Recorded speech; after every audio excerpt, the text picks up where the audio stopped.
Imagine uma pessoa que faz uma viagem muito longa, com grande mudança de fuso horário.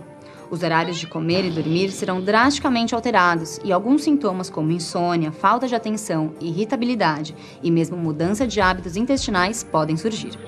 Em geral, para cada hora de diferença é necessário um dia de adaptação. Por exemplo, em uma viagem do Rio de Janeiro até Milão, normalmente o horário real é alterado em 4 horas. Isso significa que serão necessários aproximadamente 4 dias para uma adaptação completa. Os horários têm relação com o movimento de rotação da Terra, que determina os dias e as noites. Veja, quando numa determinada cidade o Sol está mais alto no céu, a gente diz que essa cidade está no seu meio-dia solar.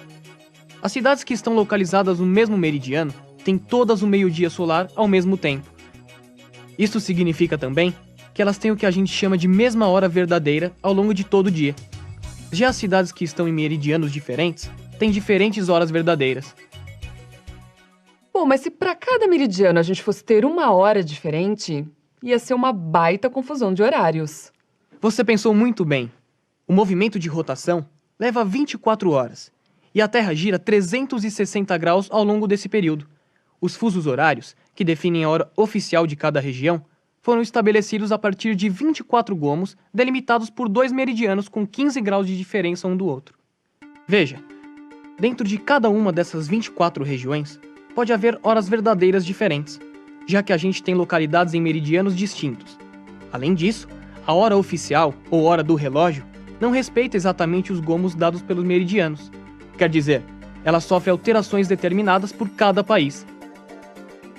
Como você vê, a gente tem que estar atento.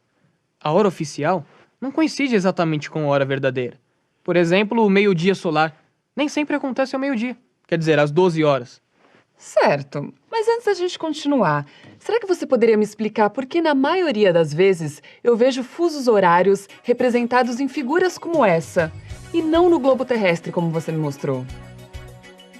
Mas veja, os meridianos ficam representados como retas verticais paralelas. Por isso é que a projeção de Mercator é a mais utilizada para representar os fusos horários. Puxa, isso é bem interessante, detetive. Pela figura que você me mostrou, dá para perceber que partindo do meridiano de Greenwich em direção ao oeste, cada vez que a gente passa por uma dessas linhas divisórias e muda de faixa, tem que atrasar o relógio em 1 hora. No sentido contrário, se a gente parte de Greenwich e muda de faixa em direção ao leste, tem que adiantar o relógio em 1 hora. Exatamente. Assim, Milão vai estar uma faixa ao leste da faixa que contém Greenwich. Nesse caso, o fuso horário é indicado como GMT+1. GMT é a sigla para Greenwich Meridian Time, em inglês. Já Rio de Janeiro está na faixa GMT-3, isto é, 3 faixas a oeste da Greenwich. São, portanto, 4 horas de diferença na hora real entre essas duas cidades. Tem uma coisa que eu tô achando estranha. Para atingir o meridiano oposto ao de Greenwich, a gente pode caminhar tanto para o leste quanto para o oeste, mudando de faixa 12 vezes. E aí a gente vai ter 24 horas de diferença ao atravessar este meridiano? É por isso que este meridiano oposto ao de Greenwich é chamado Linha Internacional de Mudança de Data. Esta linha atravessa o Oceano Pacífico, mas seu traçado oficial não coincide exatamente com o meridiano. Ele contorna algumas ilhas, mais ou menos como acontece com os fusos horários oficiais dos países. O curioso é que ao atravessar esta linha de leste para oeste, você volta um dia no tempo, na data oficial. E é sempre bom lembrar que a distribuição dos fusos horários não segue rigorosamente os meridianos.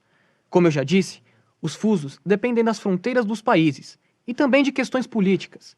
Assim, há países que adotam um fuso translado, de meia hora, e também tem casos como o da China, que adota um único fuso horário, embora pudesse adotar 4.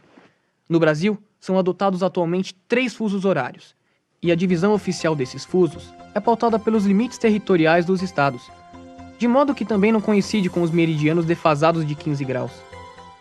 Além disso, é preciso você estar atenta, porque em muitos países, e em parte o Brasil inclusive, é adotado em determinado período do ano o chamado horário de verão, quando os relógios são adiantados de 1 hora.